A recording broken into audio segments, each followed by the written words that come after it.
श्रोता भाई बहन, जो इस पवित्र शिव महापुराण की कथा को श्रवण करने के लिए विराजमान हैं, जहाँ पर ठंड का पारा 4 पर है और पूरी रात आप लोग ऐसे ही इस स्टेडियम में क्रिकेट के रात भर से विराजमान हैं और शिव महापुराण का इंतजार कर रहे हैं।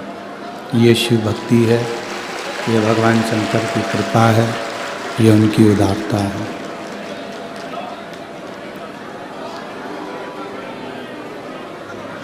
दुनिया के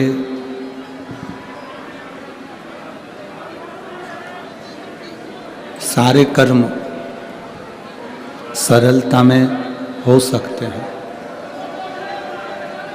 पर भगवान शिव की पवित्र शिव महापुराण की कथा,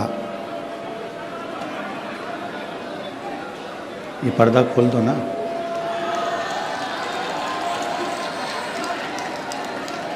भगवान शिव की पवित्र शिव महापुराण की कथा यदि इस मृत्यु लोक में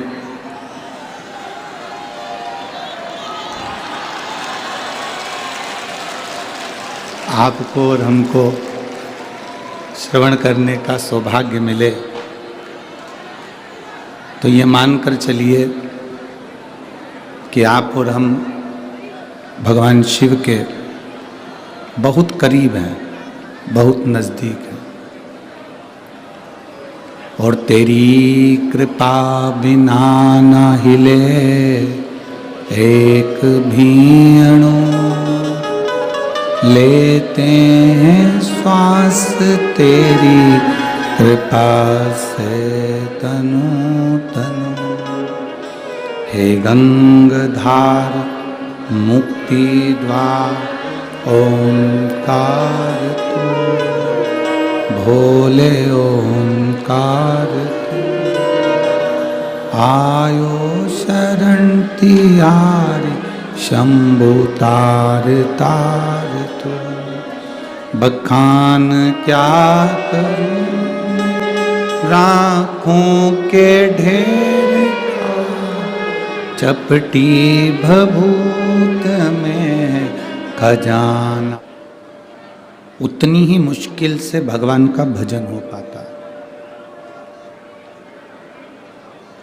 आप इसको सरल ना समझें कि आप शिव महापुराण की कथा में जाकर बैठे हैं तो ये बहुत सरल है। ना ना ना, जो पूरी रात से इंतजार कर रहे हैं इसी ठंड में, इतनी कपकपाती हुई 4 डिग्री 5 डिग्री टेम्परेचर में, जरा विचार करिएगा, क्या शिव पुराण सुनना सरल बात है?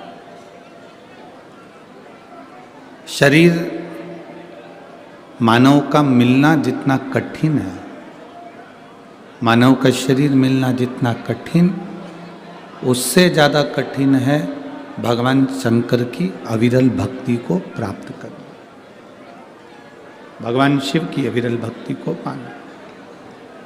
शरीर मिल भी गया, मान लो शरीर तो एक किसी को भी मिल जाता है। कई लोग ऐसे हैं जो पलंग पर पड़े हुए हैं, कई लोग ऐसे हैं जिनकी बुद्धि काम नहीं कर रही, कई लोग ऐसे हैं जिनका हाथ पैर थर थर काँप रहा है, कई लोग ऐसे हैं जिनका शरीर काम नहीं कर रहा है, व्हील चेयर पर हैं, कोई वॉकर से चल रहा है, कोई छड़ी पकड़ कर चल रहा है, किसी का शरीर काम कर रहा है, किसी का नहीं कर रहा। शरीर मिलना ये बहुत अच्छा, शरीर मिल जाना, अच्छे स्वरूप में आ जाना, हाथ अच्छे हैं, पाँव अच्छे हैं, नेत्र अच्छे हैं, किडनी लीवर सब अच्छा है, फेफड़े सब अच्छे हैं, नासिका अच्छी है, श्रवण अच्छा है, नयन अच्छे हैं। भगवान ने अपना शरीर अच्छा बनाकर भेजा तो भगवान को धन्यवाद देना कि तूने अच्छा दिया। अच्छा शरीर मिल जाए ये बहुत कठिन विषय है। बहुत कठिन विषय। आपको जो ये शरीर मिला है ना, और हमको और आपको जो सबको, संसार के लोगों को ये शरीर मिला, ये भगवान की बड़ी कृपा से मिला। अब भगवान की इतनी कृपा हुई कि आपको और हमको ये शरीर मिल गया। और कई लोग ऐसे हैं, शरीर तो मिला पर मालूम पड़े व्हील चेयर पर रहना पड़ रहा। शरीर तो मिला, मालूम पड़े पलंग पर पड़े रहना पड़ रहा।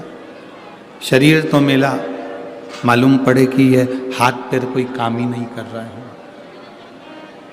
शरीर तो मिल गया, शरीर तो प्राप्त हो गया, पर ये शरीर काम ही ना करे तो फिर शरीर परमात्मा ने दिया तो फिर ये अच्छा थोड़ी ना लगेगा।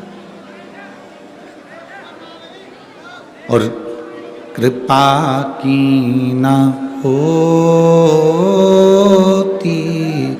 जो आदत तुम्हारी, कृपा की ना होती जो आदत तुम्हारी, तो सोनी रहती अदालत तुम्हारी। गरीबों के दिल में जगह तुम ना पाते, तो किस दिल में होती इबादत तुम्हारी। अगर भगवान कृपा ना करता, दया ना करता, उसकी करुणा ना होती, उसकी दया ना होती, तो ये शरीर भी अच्छा नहीं मिला होता। दुनिया का सबसे पहला सुखी व्यक्ति है निरोगी काया। दूसरे नंबर पर है घर में माया। पहले नंबर पर है आपकी काया सुखी हो, शरीर सुखी है। और इतनी कड़कड़ाती हुई ठंड में आप बैठकर कथा सुन रहे हो पंजाब भटिंडा की भूमि पर, मतलब ये पक्का है कि शंकर भगवान ने पूरा कैलाश का आनंद आपको ये भटिंडा की कथा में दिया और आप स्वस्थ हो।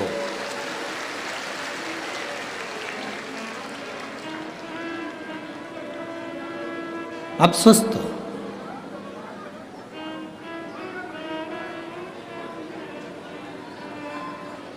गुरु नानक देव जी ने एक शब्द कहा है मने को। गुरु नानक देव जी अपने शिष्यों को बहुत कुछ कहते हैं। गुरु नानक देव जी ने अपने शिष्य मने से कहा,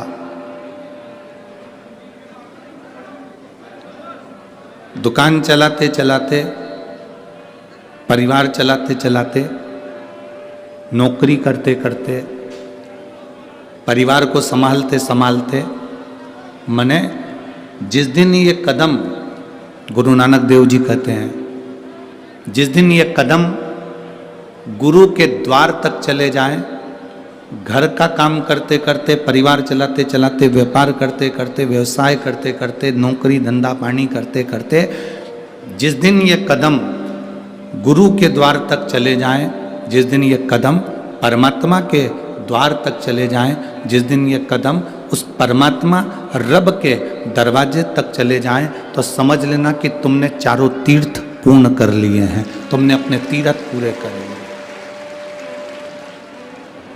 गुरु नानक देव जी कहते हैं, कर्म करते करते, काम करते करते, हमारा ये शरीर अगर किसी सच्चे गुरु की शरण में जा रहा है, भगवान के दरवाजे तक जा रहा है, मंदिर देवालय शिवालय तक जा रहा है, तो समझ लेना कि आप अच्छे कर्म कर लिए, आपने चार धाम की यात्रा कर ली, अच्छे कर्म आपने कर लिए, ये चित्त आपके है।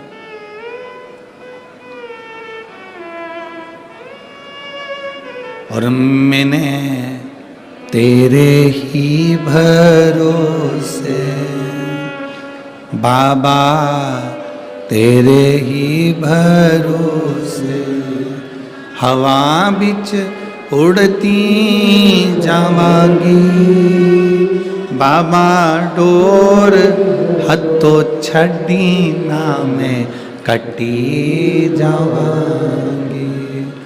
बाबा मैं तेरी पतंग शंभू, मैं तेरी पतंग हवा बिच उड़ती जावांगी।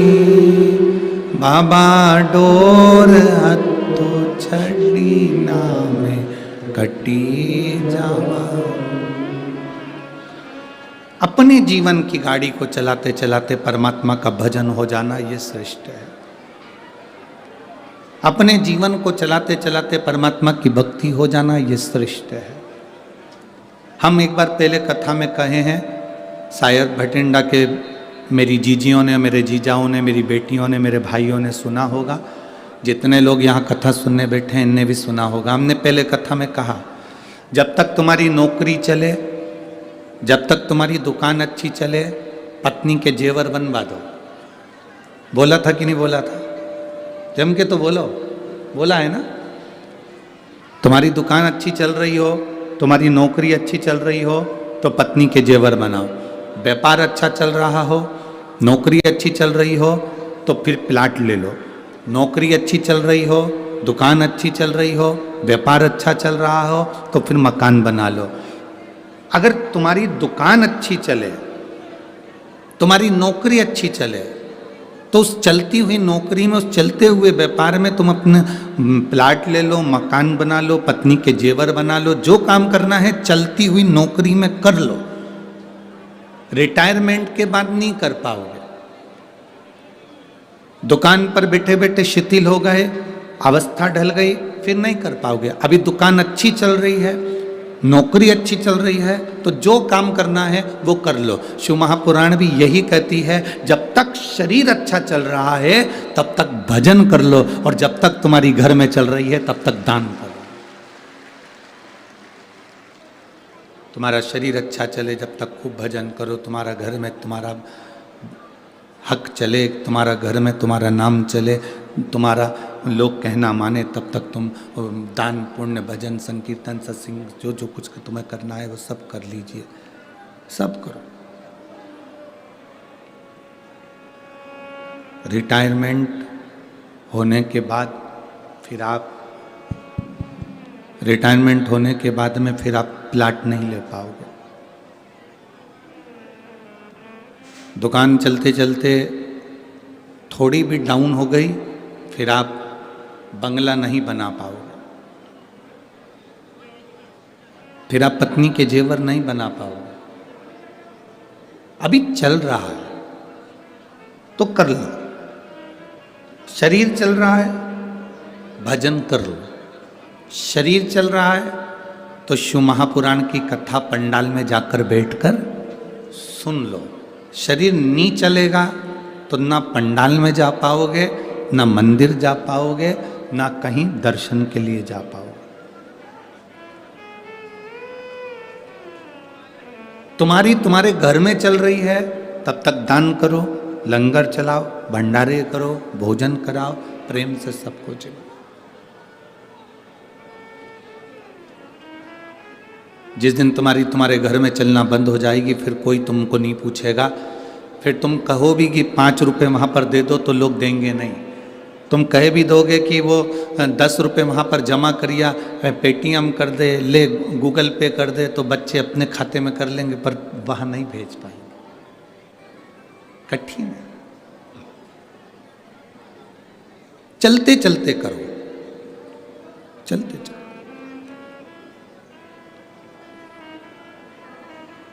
प्रथम सुख है निरोगी काया, ये शरीर का प्रथम सुख है, पहला सुख है। अगर ये शरीर, ये काया अगर ठीक है तो आप अपनी जिंदगी का सारा कार्य कर सकते हो, सब कुछ। काया ठीक नहीं है, कुछ नहीं कर पाओ। एक पत्र है,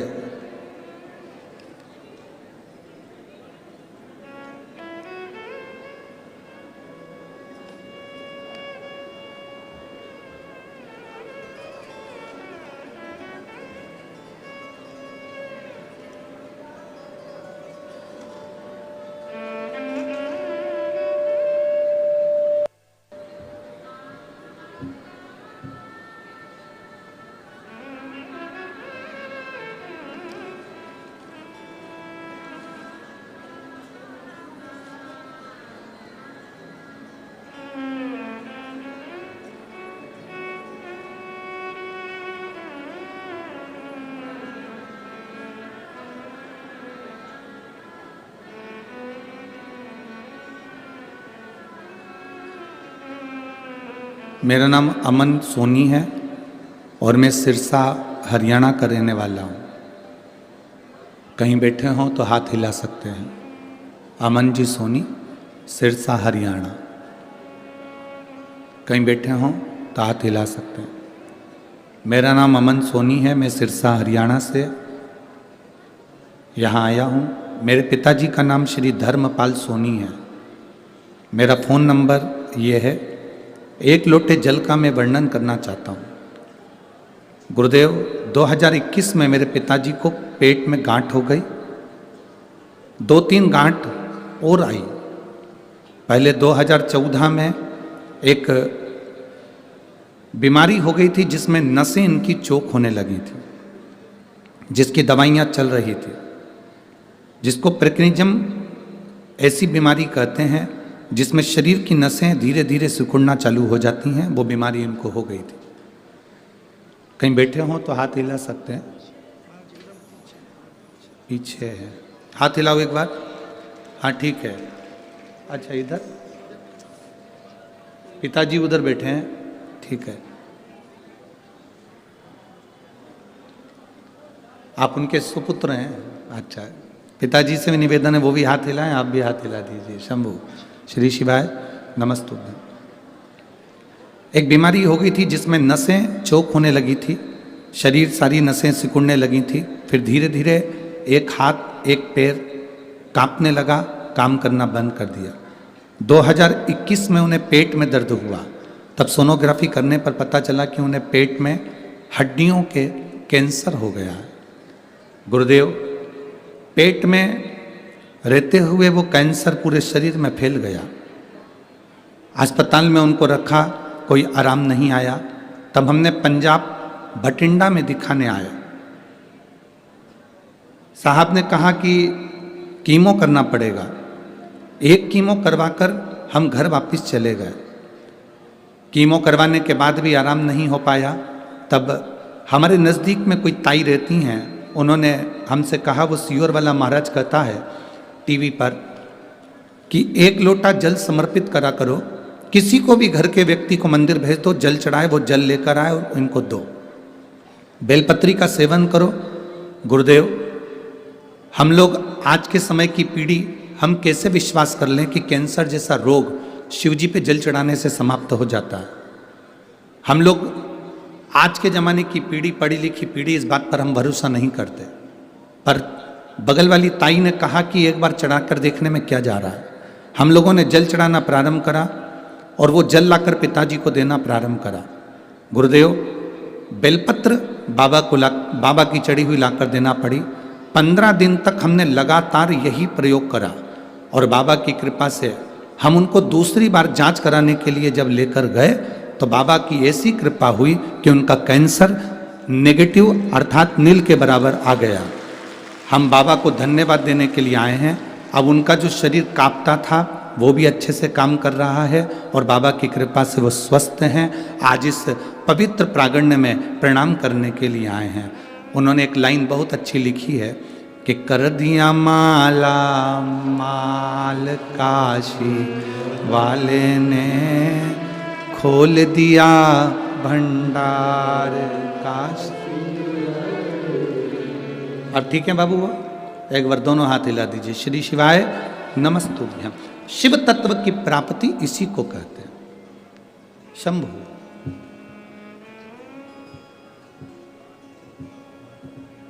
आप भरोसा करें ना करें, आपका विश्वास अगर दृढ़ है, आपका भरोसा यदि दृढ़ है तो शिव आपके करीब में है, भगवान शंकर आपके नजदीक में है। बस भरोसा टूटना नहीं चाहिए, भरोसा दृढ़ रहना चाहिए। भरोसा यदि पक्का है, रिटर्न बढ़ाओ, भरोसा यदि पक्का है, विश्वास यदि दृढ़ है तो जीवन का सारा सुख अपना है, सारा सुख।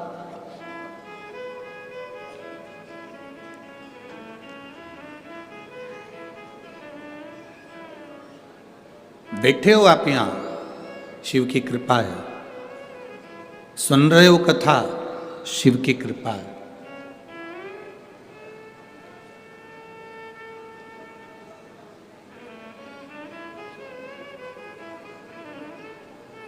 कभी अपने भीतर एक विश्वास को जब हम दृढ़ बनाते जाते हैं, एक भरोसे को पक्का बनाते जाते हैं, तो परमात्मा भी हमारे करीब में आना प्रारंभ कर देता है। विश्वास पक्का कब नहीं होता? जब हमारे भीतर थोड़ा सा अहम होता है। हमारे अंदर यदि अहंकार है, हमारे अंदर यदि अहम है, तो हमारा विश्वास दृढ़ नहीं होगा।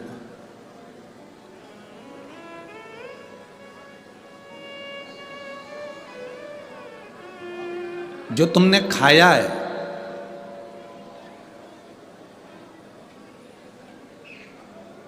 जो तुमने खाया,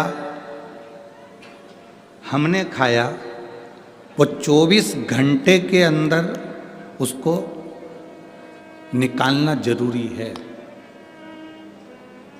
अगर वो 24 घंटे के अंदर हमारा खाया हुआ नहीं निकलता तो हमें बीमारियां आना प्रारंभ हो जाती हैं। बोलो सही है?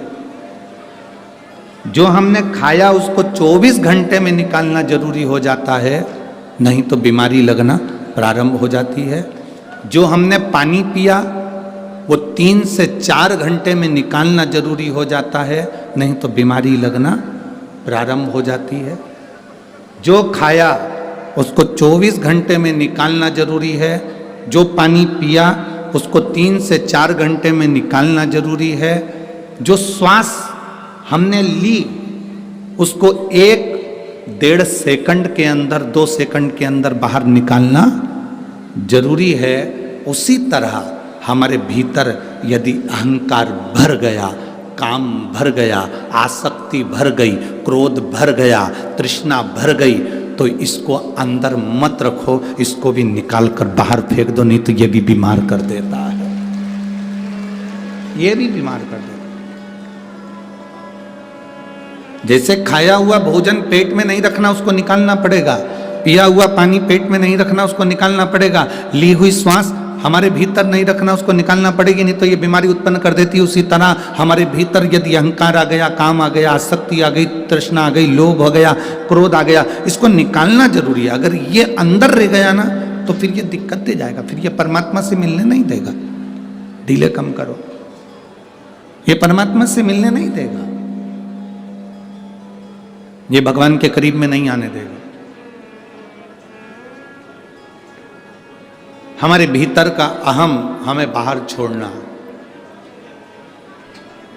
ये जितने भी असुर होते हैं ना, राक्षस, ये केवल अहम में रहते हैं। एक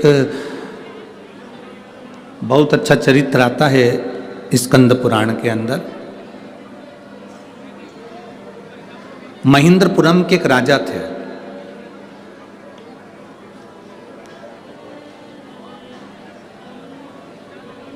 बड़े आनंद के साथ वो निवास किया करते थे।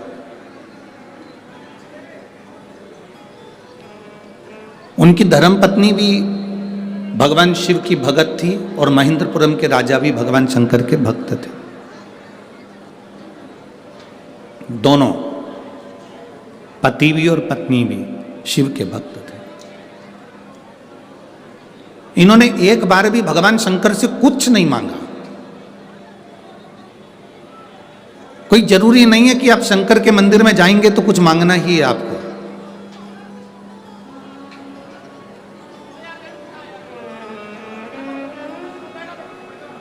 लोग कहते हैं कि हम शिव के मंदिर में जाएंगे तब हमारा दुख कटेगा। ये दुनिया के लोग कहते हैं कि हम शिव के मंदिर में जाएंगे तब हमारा दुख कटेगा। शिव महापुराण की कथा कहती है, जब तुम्हारे मन में ये आ गया कि शिव के मंदिर जाएंगे, उसी क्षण से दुख कटना प्रारंभ हो जाता है। जाने की तो बात दूसरी है। लोग कहते हैं हम शिव के मंदिर जाएंगे तब दुख कटेगा, हम शिव पुराण में जाएंगे तब दुख कटेगा। ना ना, शिव महापुराण की कथा कहती है जिस दिन तुम्हारे मन में यह भाव आ गया कि मैं शिव पुराण में जाऊंगी, तुम्हारे मन में यह भाव आ गया कि मैं मंदिर जाऊंगी, तुम्हारे मन में यह भाव आ गया कि मुझे शंकर जी को एक लोटा जल चढ़ाना है, तुम्हारे मन में यह भाव आ गया कि मुझे भगवान का भजन करना है, समझ लो तुम्हारा दुख कटना प्रारंभ हो गया। अगर दुख नहीं कटता तो तुम्हारे मन में यह अच्छा विचार आता ही नहीं। अच्छा विचार तब आता है जब तुम्हारा दुख कटने का समय आता है। अच्छे विचार तब आते हैं जब तुम्हारा दुख कटने का समय तुम्हारे करीब में आता है, नहीं तो अच्छा विचार भी नहीं आता। अच्छे विचार तब आएंगे जब तुम्हारा दुख कटने का समय तुम्हारे पास में है। आप जितने लोग शिव महापुराण की कथा में बैठते हो, क्यों हम इतने विश्वास के साथ क्यों कह देते हैं कि जितने लोग कथा सुनने आए हो बाबा तुम्हारी झोली भरेगा, इतने विश्वास के साथ हम कहते क्यों हैं? कारण क्या है इसका कहने का? उसका कारण केवल इतना सा है कि शिव महापुराण की कथा तक वही पहुंचता है जिसको बाबा ने बुलाया होता है या चुना होता है, जिसके कष्ट मिटाना होता है।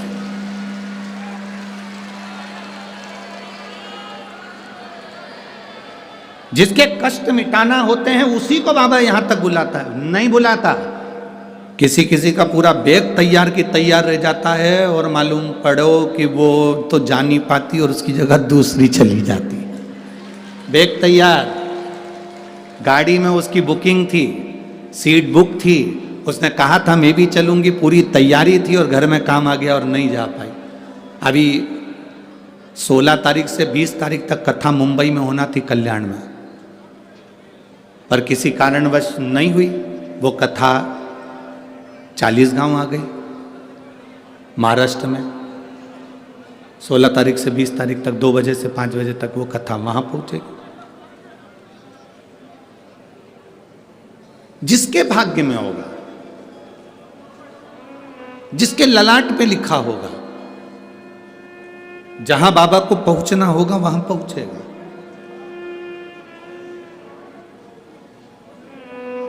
वरना मुश्किल है, बहुत मुश्किल। एक मां बैठी है यहां,